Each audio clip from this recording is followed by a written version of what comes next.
Sore itu langit berwarna kelabu, seperti ikut menyembunyikan sesuatu yang akan segera jadi rahasia busuk kampung itu.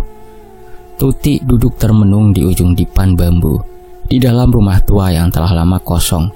Rumah peninggalan nenek Herman, berdinding papan reot dan atap genteng yang beberapa bocor. Bau debu tua dan tanah lembab memenuhi udara, hanya suara kodok dan rintik hujan yang menemaninya. Perutnya yang mulai membesar diblebetnya dengan selendang lusuh, seolah berharap tak ada mata yang melihat atau menghakimi. Tapi di kampung ini, bisik-bisik lebih tajam daripada sembilu. Bahkan sebelum ia benar-benar mengaku, kabar itu sudah menyebar seperti kabut pagi yang turun di kebun karet. Tuti, gadis lugu yang dikenal pendiam, mengandung anak juragan Herman.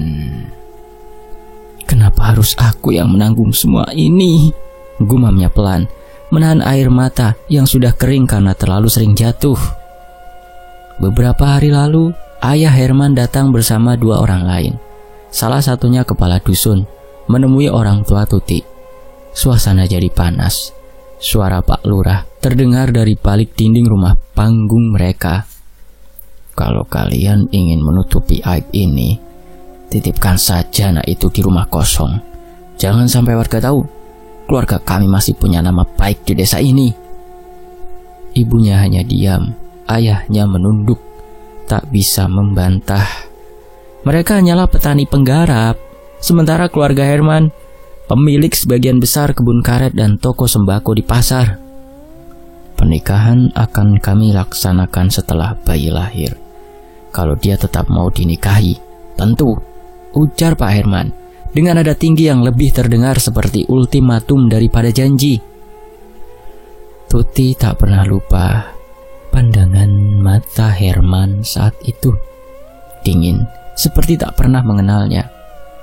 Seolah tubuh ini hanya beban yang harus disingkirkan sebelum makin menodai harga diri mereka.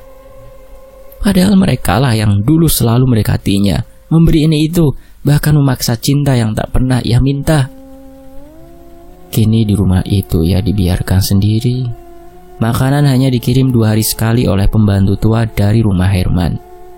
Tanpa bicara sepatah kata pun, dunia Tuti tinggal sepetak kamar dengan ranjang kayu, tikar sobek, dan lampu minyak yang kadang-kadang padam sendiri saat malam mulai pekat. Namun, bukan kesepian yang paling menyesakkan, tapi perasaan dihianati. Tuti tidak menolak dinikahi karena ingin melawan, tapi karena ia tahu Herman hanya ingin menyelamatkan muka. Pernikahan itu tidak akan membawa kebahagiaan, hanya akan membuatnya menjadi boneka bisu di rumah besar yang penuh kepalsuan. Lebih baik sendiri, pikirnya, daripada hidup bersama pria yang pernah mencintai tapi kini tak sudi mengakuinya di depan orang banyak. Suatu siang, Tuti sempat melihat sosok ibu Herman berdiri di balik pagar rumah. Tak bicara, hanya menatapnya seperti memandangi binatang ternak yang tak berguna. Tak lama perempuan itu pergi. Tidak satupun dari keluarga Herman benar-benar datang membicarakan masa depan anak yang sedang ia kandung. Hari-hari pun berlalu dalam senyap dan kesendirian. Tuti mulai berbicara pada bayi di dalam kandungannya sebagai satu-satunya teman. Maaf ya nak, ibu gak bisa ngasih kamu ayah yang baik, tapi ibu akan jaga kamu selama ibu masih bisa. Tapi semakin hari, firasat buruk makin menguat. Suatu malam, ia mendengar suara langkah kaki di luar rumah. Bukan suara ayam atau tikus, tapi langkah kaki manusia, berat, pelan, seolah sengaja membuatnya mendengar. Ketika ia mengintip lewat celah dinding, tak ada siapapun. Tapi malam berikutnya, suara itu datang lagi. Kali ini diikuti dengan bisikan samar. Pergi dari sini, pergi sebelum kau dikubur bersama aibmu. Tuti mulai ketakutan. Ia mencoba mengirim surat pada orang tuanya lewat pembantu yang mengantar makanan, tapi tak pernah mendapat balasan. Rumah itu seperti perangkap yang perlahan menelan dirinya bulat-bulat. Ia hanya bisa mengandalkan doa. Setiap malam, membaca surah-surah pendek yang ia hafal, berharap Tuhan tak membiarkannya hancur dalam diam. Tapi langit seakan tak mendengarkan. Ia mulai merasa tubuhnya lemah. Sakit kepala datang dan pergi, dan bayi dalam perutnya sering bergerak tak seperti biasa. pada hari ke-29 sejak ia dikurung di rumah itu. Ia mendengar Herman datang, tapi bukan untuk menjenguk. Suara Herman terdengar di kejauhan, berbicara keras dengan seseorang. Jangan sampai dia bicara ke siapapun. Kalau perlu, buat dia tidak bisa bicara selamanya. Tuti membeku, nafasnya tercekat. Ia beringsut ke sudut kamar, tubuhnya gemetar. Ia akhirnya sadar, tak akan ada pernikahan, tak akan ada pengakuan, tak akan ada keselamatan. Yang ada hanyalah aib yang harus ditutup, dikubur dengan cara apapun, termasuk dengan menghilangkan dirinya dari muka bumi. Dan malam pun turun dengan sunyi yang sangat dingin, seperti menandai bahwa cerita ini akan segera berubah dari aib menjadi teror yang tak akan pernah terlupakan. Angin malam meliuk lembut di antara batang-batang karet, membawa aroma tanah basah dan dedaunan yang mulai membusuk. Di kejauhan, suara burung hantu bersautan pelan. Desa itu telah terlelap, menyimpan segala rahasia dalam gulita. Tapi, di rumah tua di pinggir kebun, ada seseorang yang belum tidur. Tuti masih terjaga. Sejak siang, perasaannya sudah tak tenang. Bayinya dalam kandungan terus bergerak gelisah, seperti tahu bahwa ibunya sedang dilanda kecemasan besar. Langit yang sore tadi kelabu, kini berubah jadi hitam pekat, seolah malam itu menyimpan rencana buruk. Tuti duduk bersandar di sudut kamar, berselimutkan kain batik yang mulai usang. Lampu minyak di dekat ranjang berkelap-kelip. Nyalanya tak stabil seperti nafasnya yang juga mulai pendek-pendek. Suara langkah kaki kembali terdengar, pelan, berat, menyeret. Tapi kali ini lebih dekat. Pintu depan yang hanya dikunci dengan selot bambu tua perlahan terbuka, menimbulkan derit panjang yang menyayat telinga. Tuti segera berdiri, tubuhnya gemetar. Ia meraih sebilah kayu pendek dari bawah tikar, satu-satunya alat yang bisa ia jadikan pertahanan. Tapi tak sempat ia melangkah, bayangan hitam itu sudah berada di ambang pintu. Tinggi, tegap, wajahnya tertutup kain gelap. Tak ada kata-kata keluar dari mulutnya, hanya tatapan yang dingin dan langkah yang mantap. Ia maju cepat, menyergap Tuti yang tak sempat menjerit. Kayu yang dipegang Tuti terlepas saat tangannya dilumpuhkan dengan kasar. Apa yang kamu mau? Teriak Tuti, matanya penuh ketakutan. Tak ada jawaban, hanya tangan kuat yang menariknya keluar rumah, menyeretnya melewati rumput dan tanah basah menuju jalan kecil, menuju kebun karet. Lepaskan, aku mohon jangan lakukan ini. Air mata Tuti mengalir deras. Ia berusaha menendang, meronta, menggigit tangan lelaki itu, tapi tak mempan. Langkah si lelaki terus maju, menembus lorong-lorong pohon karet yang menjulang tinggi seperti barisan prajurit bisu. Udara terasa lebih dingin di dalam sana, dan suasana seperti menutup dirinya dari dunia luar. Mereka tiba di sebuah tempat terbuka, di mana satu pohon karet tua berdiri paling besar dan paling lebat. Di sanalah lelaki bertopeng itu menghentikan langkah. Ia menjatuhkan tubuh Tuti ke tanah. Aku mohon, setidaknya beri aku hidup sampai anak ini lahir. Kasihan anakku, isak Tuti. Tangannya memegang erat perutnya. Si lelaki diam. Lalu ia membuka karung kecil dari balik bajunya. Karung yang berisi sebilah golok panjang, berkilat terkena cahaya bulan yang menerobos celah daun. Ia menggenggam senjata itu dengan tenang, lalu menatap wajah Tuti dari balik kain penutup. Maafkan aku cuma disuruh, ucapnya pelan, seperti bisikan setan yang baru bangkit dari kubur. Siapa yang nyuruh kamu? Tanya Tuti, nafasnya tersengal. Si lelaki tidak menjawab. Ia mengangkat golok tinggi ke atas. Jangan, teriak Tuti, jeritan yang menusuk langit malam, tapi langsung terhenti dalam sekejap. Golok itu turun dengan tegas, membelah leher halus Tuti dalam satu ayunan tajam. Darah menyembur, membasahi tanah dan akar-akar pohon.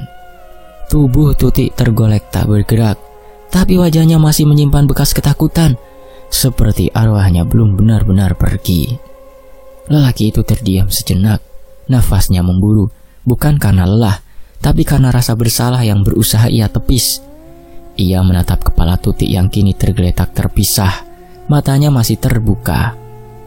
Maafkan aku, ucapnya sekali lagi, lalu memasukkan kepala itu ke dalam karung yang tadi berisi golok. Ia membawanya pergi tanpa menoleh ke belakang. Sementara tubuh Tutik dibiarkan terbaring di dekat akar pohon tua.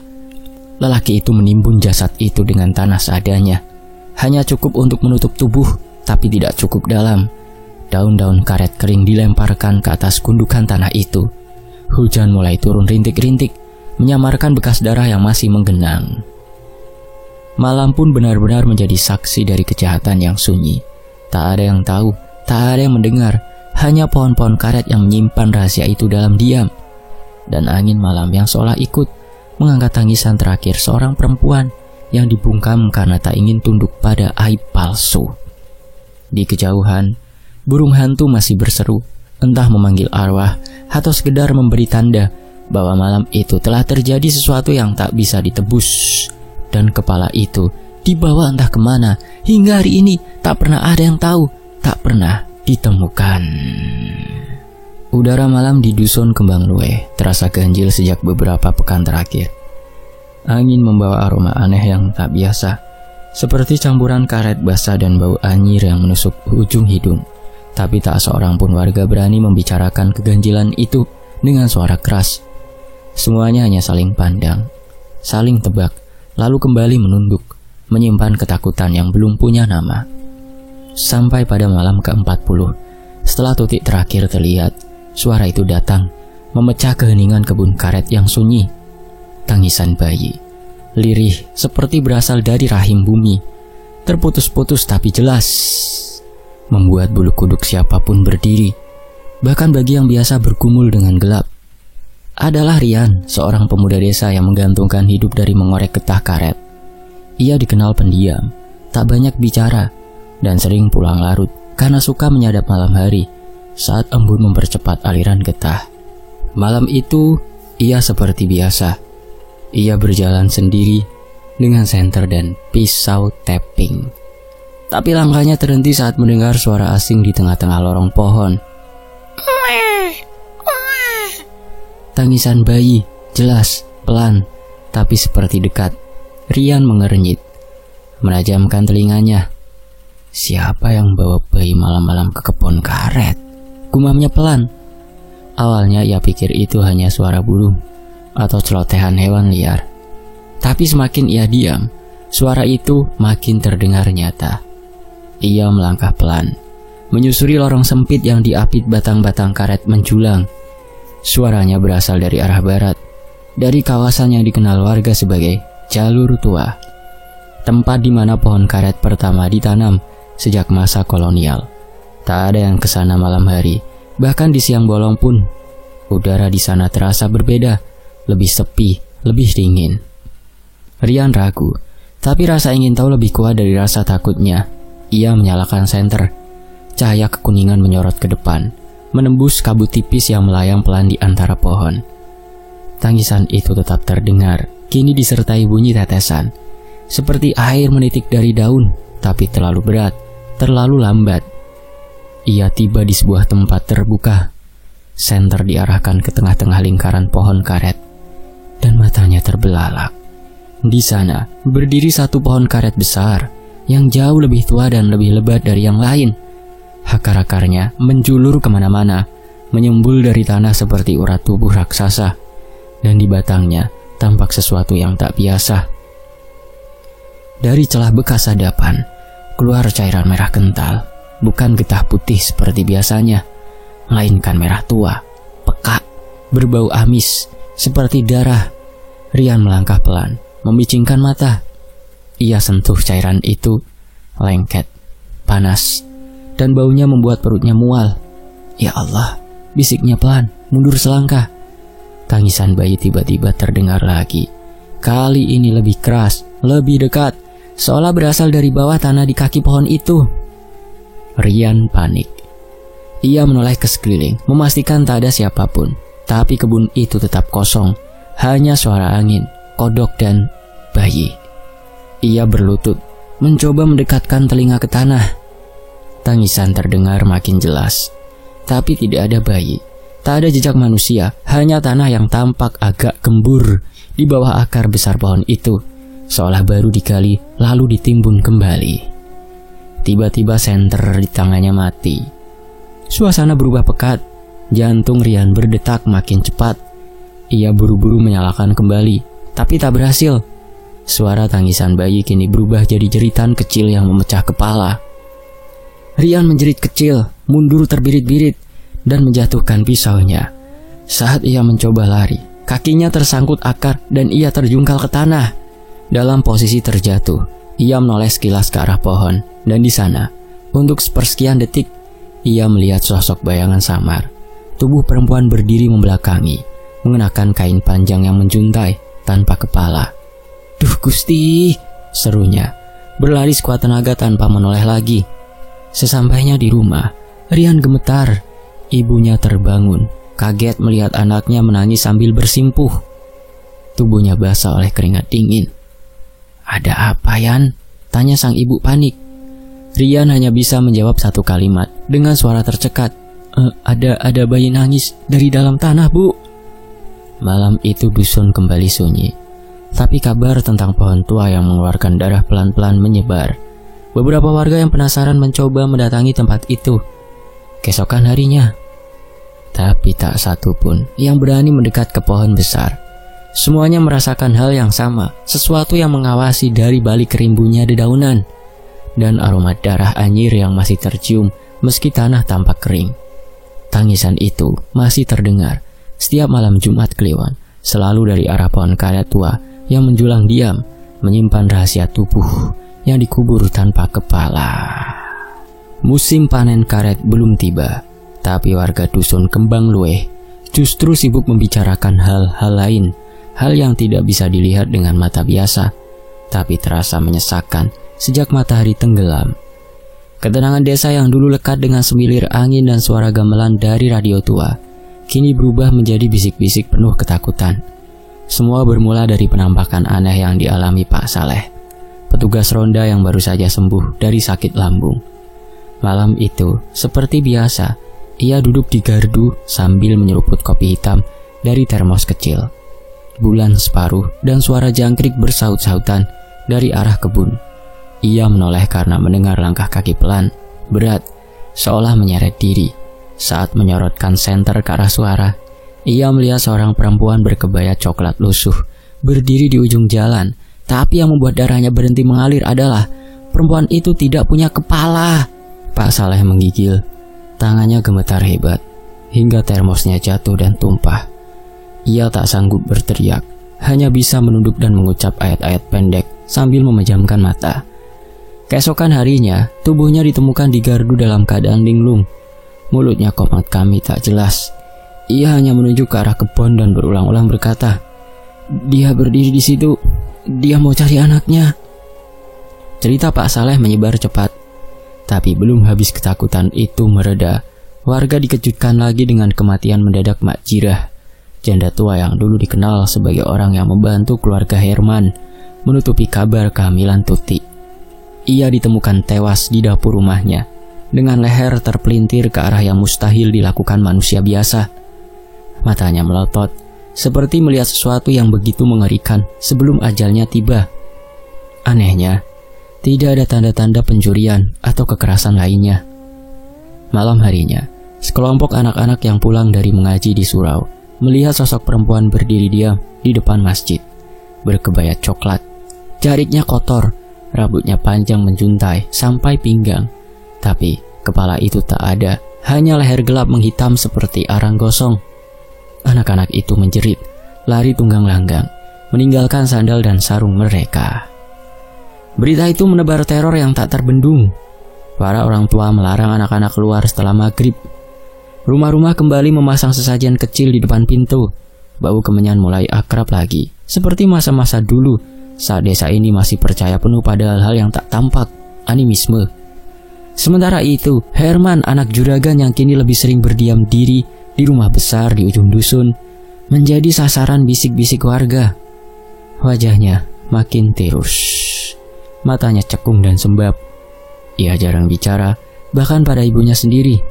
ia tak pernah menyebut nama Tuti lagi. Tapi orang-orang tahu dialah awal mula dari bencana ini. Herman mulai menunjukkan tanda-tanda kehilangan kewarasan. Ia sering duduk sendiri di beranda, menatap kosong ke arah kebun. Kadang di tengah malam ia berteriak-teriak menyuruh Tuti pergi, menyebut-nyebut anak kecil yang menangis. Pelayan rumah pernah menemukan dia berbicara sendiri sambil memeluk guling, menyusuinya seperti bayi. Dia datang lagi. Dia bawa anak itu, dia nangis, dia berdarah, katanya gemetar. Ibunya mencoba menenangkan, tapi tidak ada yang bisa mengusik kegilaan yang perlahan menjerat pikiran Herman. Setiap malam Jumat Kliwon, suara tangisan bayi menggema dari arah kebun, semakin keras jika didengar dari rumah Herman.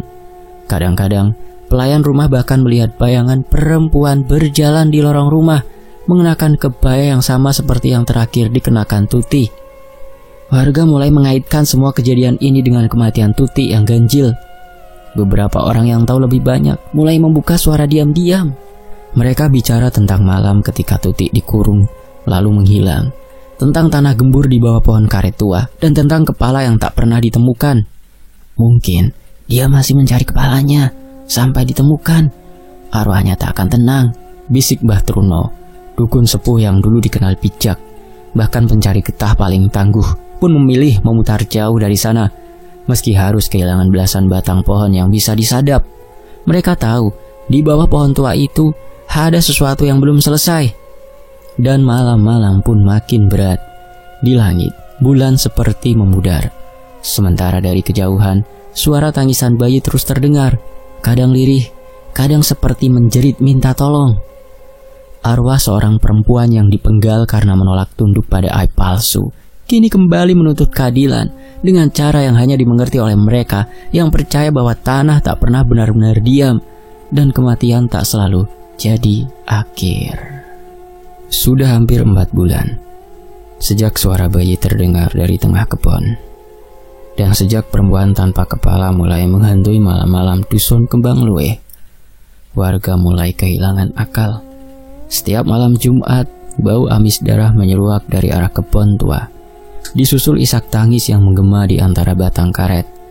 Desa menjadi seperti tubuh yang terus menggigil karena demam tinggi, tidak tenang, tidak sembuh, dan semakin dingin. Rasa takut berubah menjadi keingintahuan yang menyesakan. Suatu pagi, 5 orang pemuda memberanikan diri untuk menyelidiki rumah kosong tempat Tuti pernah dikurung. Rumah kayu reot di ujung kebun itu sudah lama ditinggalkan. Hanya sesekali didatangi pembantu tua dari keluarga Herman saat hendak mengambil barang-barang lama. Kalau terus didiemin, desa ini bisa tambah rusak, ujar Darto yang menjadi pemimpin kelompok itu. Wajahnya keras, penuh luka kecil karena kesehariannya sebagai pencari kayu di hutan. Kita cari tahu lah, minimal kita lihat apakah rumah itu masih menyimpan sesuatu. Malam itu mereka membawa obor, senter, dan 2 botol minyak kelapa yang sudah didoakan Mbah Truno. Setiap dari mereka menggantungkan seuntai daun kelor di leher, bukan sebagai jimat, tapi sekedar penguat hati. Pintu rumah itu sudah reot sejak lama. Darto menendangnya perlahan. Derit kayu menyambut mereka, disusul debu yang berterbangan. Bau apak dan tanah lembab langsung menyergap, bercampur samar dengan sesuatu yang jauh lebih tajam. Bau amis, seperti daging busuk yang sudah lama terpendam. Jangan mencar-mencar ya, ujar Darto menyalakan obor. Mereka menyusuri ruangan satu persatu. Dinding rumah sudah mulai lapuk, dan beberapa bagian lantai terasa rapuh. Tapi anehnya, suasana dalam rumah seolah membekukan waktu. Di sudut ruang tengah masih ada dipan bambu, sisa tikar sobek, dan 1 kursi goyang tua yang entah kenapa tampak baru dipakai. Kursi itu perlahan bergerak sendiri. Pelan seakan ada yang baru saja duduk, lalu bangkit. Kelima pemuda itu langsung menahan nafas. Darto mendekat dengan senter, menyorot bagian kursi itu. Gak ada angin, bisik Yasin yang berdiri paling belakang. Senter Darto mengarah ke dinding yang berada tepat di belakang kursi. Di sana, mereka melihatnya. Tulisan merah besar, tidak rapi, tergores kasar seperti menggunakan jari yang direndam darah. Aku ingin kalian semua mati. Darah beku di tulang-tulang mereka seolah pecah serempak. Yasin langsung mundur sambil gemetar. Kita pulang aja Tok, ini udah gak bener. Tapi Darto berdiri diam. Matanya tertuju ke bawah kursi goyang. Ia menunjuk sesuatu. Lihat itu. Ada tetesan merah tua, seperti darah, yang sudah mengering, membentuk garis dari lantai menuju dinding. Dan di bawah dipan bambu, terlihat sisa-sisa kain jari kotor, lusuh, dan robek di bagian ujung. Persis seperti kain terakhir yang dikenakan Tuti. Tanpa berkata-kata, satu persatu pemuda itu mundur. Tapi ketika mereka akan keluar, suara "ryak" kembali terdengar. Kursi goyang itu bergerak sendiri, semakin cepat, makin lama makin keras, seolah ada sosok tak kasat mata yang sedang mengamuk duduk di sana. Lalu terdengar suara perempuan menangis, lirih, seakan berasal dari ruang dalam. Tapi mereka semua tahu, rumah itu kosong, tidak ada siapa-siapa, tak ada tangga menuju loteng, tak ada ruang bawah tanah. Tapi suara itu nyata. Tangisannya semakin keras, berubah menjadi jeritan, lalu teriakan penuh amarah yang membuat jantung mereka serasa diremas. Anakku, anakku, kalian bunuh aku, kalian rampas hidupku. Lampu senter mendadak mati bersamaan. Obor meredup dengan cepat. Suasana menjadi gelap total. Kelimanya menjerit panik. Langkah kaki terdengar dari dapur menuju ruang tengah. Pelan, berat, menyeret. Seperti seseorang yang tertatih, tanpa kepala. Dalam gelap itu, udara terasa membeku. Wajah-wajah mereka seperti dihantam hawa dingin dari dunia lain. Yasin jatuh tersungkur. Tubuhnya menabrak kursi goyang yang berhenti bergerak. Kursi itu terjatuh ke lantai, tapi tidak berbunyi. Sunyi, semua tiba-tiba sunyi. Kemudian senter menyala sendiri saat cahaya menerangi ruangan. Mereka melihat bekas telapak kaki berlumur darah di lantai, mengarah keluar rumah, lalu lenyap begitu saja di depan pintu. Kelima pemuda itu langsung lari terbirit-birit, tak peduli daun kelor, minyak doa, atau keberanian yang mereka banggakan di awal. Esok harinya, mereka semua jatuh sakit. Darto demam tinggi dan menggigil, terus mengigau menyebut nama Tuti. Yasin mimisan tanpa henti selama 3 hari, sementara yang lain memilih bungkam, bahkan menolak diajak bicara tentang rumah itu, seolah menyebut namanya saja bisa mengundang petaka. Sejak saat itu, warga desa tak berani lagi mendekati rumah kosong itu. Mereka memasang pagar bambu seadanya, lalu menancapkan sesajian kecil di 4 penjuru arah rumah. Tapi entah kenapa, setiap pagi sesajian itu selalu tumpah berantakan. Kursi goyang yang sudah jatuh pun selalu kembali ke posisi semula, berdiri di tengah ruangan dan bergerak sendiri tiap malam. Dan tulisan berdarah di dinding itu tetap ada, tak bisa dilap, tak bisa dikerok, tak bisa ditutupi, seolah dinding itu menolak dilupakan, karena arwah Tuti belum selesai, karena kematiannya belum ditebus. Sementara itu, kediaman keluarga Herman di ujung dusun kini tak ubahnya rumah duka yang hidup. Rumah besar bergaya limasan itu dulunya ramai, tempat lalu lalang para tamu, tempat pesta ulang tahun Herman dirayakan besar-besaran, tempat para pekerja datang meminta bayaran panen. Tapi kini, rumah itu seperti tertelan kesepian yang mencekam. Bu Lastri, ibunya, lebih sering mengurung diri di kamar. Ia tak kuat mendengar jeritan anak semata wayangnya, yang semakin hari semakin kehilangan kendali. Setiap malam, suara tangis Herman menggema dari kamarnya. Kadang diikuti suara tawa, kadang suara benda pecah, bahkan suara-suara yang sangat asing dan menyeramkan. Mereka datang lagi, Bu. Mereka duduk di ranjangku. Mereka bawa anak itu. Begitu kata Herman suatu malam. Matanya merah, mengarah ke jendela terbuka yang menghadap ke kebun karet. Tak ada yang bisa dilakukan Bu Lastri. Dukun kampung sudah dipanggil. Kiai dari kampung sebelah pun sempat datang dan membaca doa-doa. Tapi tak ada yang mampu meredam kegilaan yang terus tumbuh di kepala Herman. Mimpi itu selalu sama. Tuti duduk di ujung ranjang, menyusui bayinya yang tubuhnya penuh darah. Sementara matanya yang kosong terus menatap Herman sambil berkata, "Kau lihat ini, anakmu, haus darahmu." Dan setiap kali Herman bangun, bajunya basah oleh peluh, mulutnya penuh darah karena menggigit bibir sendiri. Tubuhnya pun mulai menua lebih cepat dari seharusnya. Wajah yang dulu tampan kini tirus, penuh jerawat batu, dan matanya cekung seperti tak pernah tidur. Kadang ia bicara sendiri, kadang tertawa, kadang duduk diam berjam-jam menatap satu titik di tembok. Pelayan rumah bahkan pernah melihat Herman menyuapi boneka kayu sambil menyanyikan tembang Jawa yang tidak diajarkan siapapun. Namun malam yang paling mengerikan terjadi saat bulan purnama menggantung penuh di langit. Malam ketika angin dari kebun terasa lebih dingin daripada biasanya, dan suara burung gagak terdengar di atas atap rumah. Padahal tak pernah ada gagak di kampung ini. Herman keluar dari rumah, membawa cangkul tua di bahu. Ia berjalan seperti orang kerasukan, mata kosong, kaki tak beralas. Para penjaga rumah tak berani mencegah, hanya mengintip dari balik jendela. Langkahnya menuju kebun, lurus ke arah pohon karet tua, tempat tubuh Tuti dikubur, tempat getah mengalir merah, tempat tangisan bayi sering terdengar dari bawah tanah. Di bawah pohon itu, Herman mulai menggigil. Tanpa suara, tanpa ragu. Tanah digali dalam-dalam, dan setiap sekop tanah yang terangkat, ia tertawa, pelan, lalu keras, lalu seperti orang menangis. Aku tahu kamu di sini, Ti. Kamu bawa anak itu ya. Aku cuma mau lihat wajahmu lagi, sekali saja. Cangkulnya terus mencabik tanah. Tangan dan kakinya kotor. Bahkan bagian kuku jarinya berdarah karena menggali langsung dengan tangan saat cangkulnya terlepas. Tapi Herman tak peduli. Ia menggali seperti orang yang ingin membuka pintu neraka. Dan akhirnya, cangkulnya menghantam sesuatu yang keras. Tak, tak. Bukan batu, tapi tulang. Ia tertawa, menangis, lalu memeluk gundukan tanah yang mulai mengeluarkan aroma busuk. Tangan kanannya masuk ke dalam lubang, menarik sesuatu. Tulang masih utuh.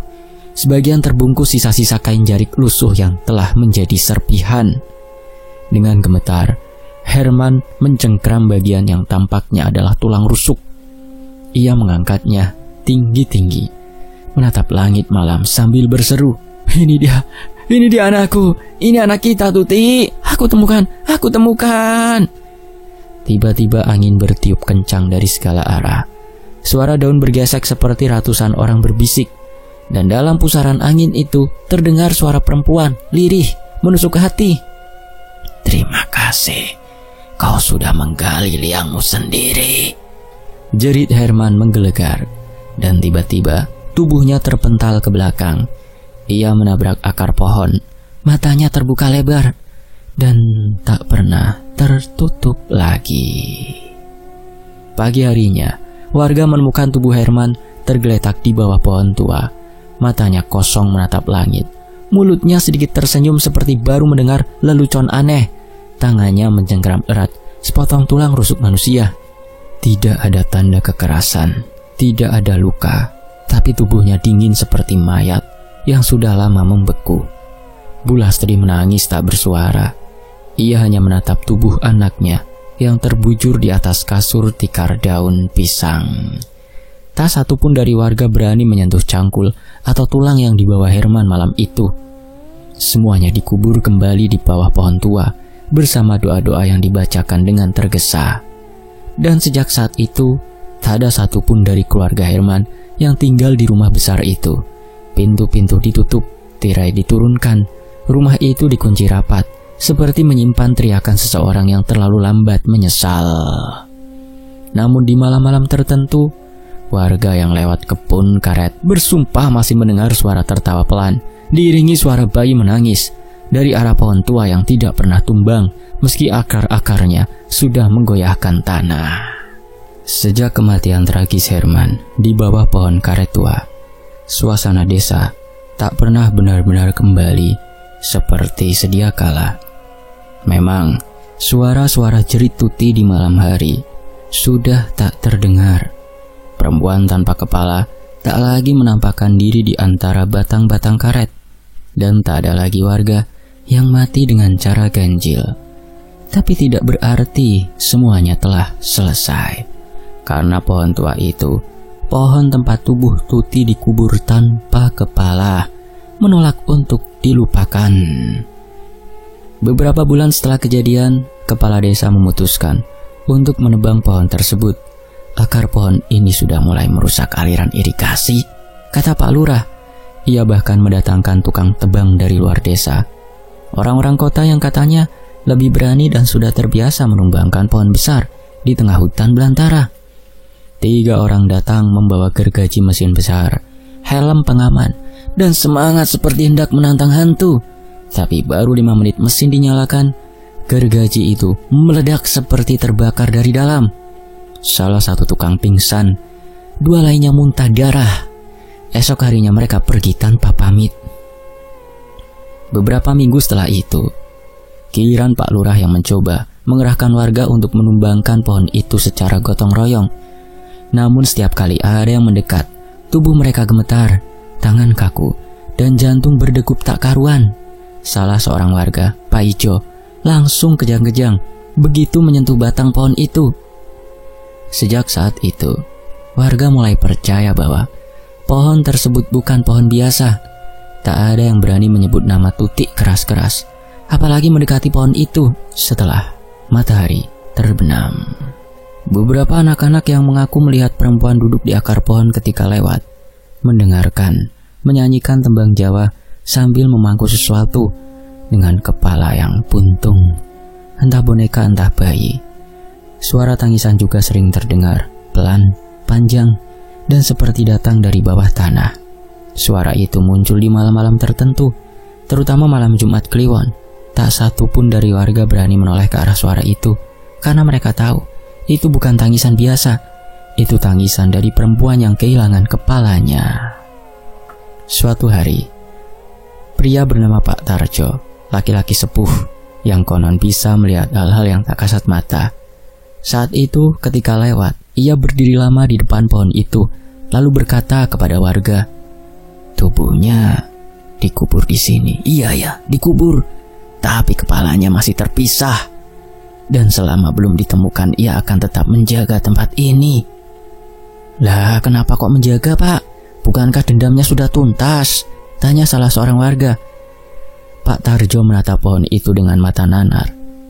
"Karena bukan dendam yang tinggal sekarang, tapi luka yang dalam, yang belum bisa sembuh kalau tubuhnya belum lengkap. Ia bukan lagi arwah gentayangan, ia sudah jadi penunggu. Pohon ini sekarang berisi, dan yang dijaga bukan cuma kuburannya, tapi harga dirinya." Sejak itu tidak ada lagi yang coba-coba mendekat. Pohon itu diberi pagar kayu sederhana, dilingkari tali putih dan bunga kenanga yang diganti setiap Jumat sore.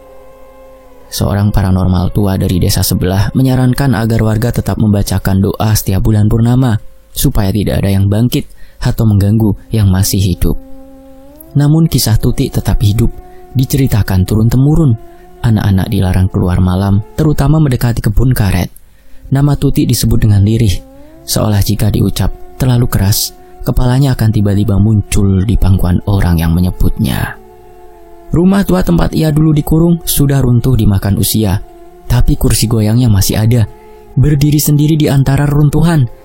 Kadang jika angin tertiup kencang dari arah pohon tua, kursi itu bergoyang sendiri, pelan, seperti sedang ditinggalkan oleh seorang yang baru saja bangkit berdiri. Beberapa warga yang tinggal dekat lokasi kadang mendengar suara pintu diketuk tengah malam, tapi saat dibuka tak ada siapa-siapa, hanya bau tanah basah dan bunga sedap malam yang tertinggal di ambang pintu. Meski begitu, tidak ada lagi korban, tidak ada lagi kematian, tidak ada lagi orang gila.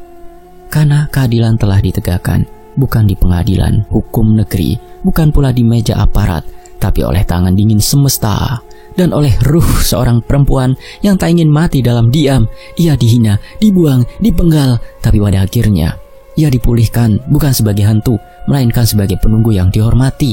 Dan bagi warga desa, itu cukup, karena mereka tahu jika suatu saat nanti kepala itu ditemukan dan dikembalikan ke tubuhnya, maka pohon itu akan tumbang sendiri tanpa gergaji, tanpa tangan manusia. Angin akan mengangkatnya, tanah akan membelahnya, dan pohon itu akan runtuh pelan bersama kepergian seorang perempuan yang akhirnya bisa tenang menuju ke alam sebenarnya. Sampai hari itu tiba, tangisan bayi dari dalam tanah masih akan terus terdengar sebagai pengingat bahwa tak semua luka bisa dikubur, apalagi dilupakan. Tamat. Demikianlah sebuah kisah. Semoga terhibur. Tony FS pamit. Wassalamualaikum, sampai jumpa.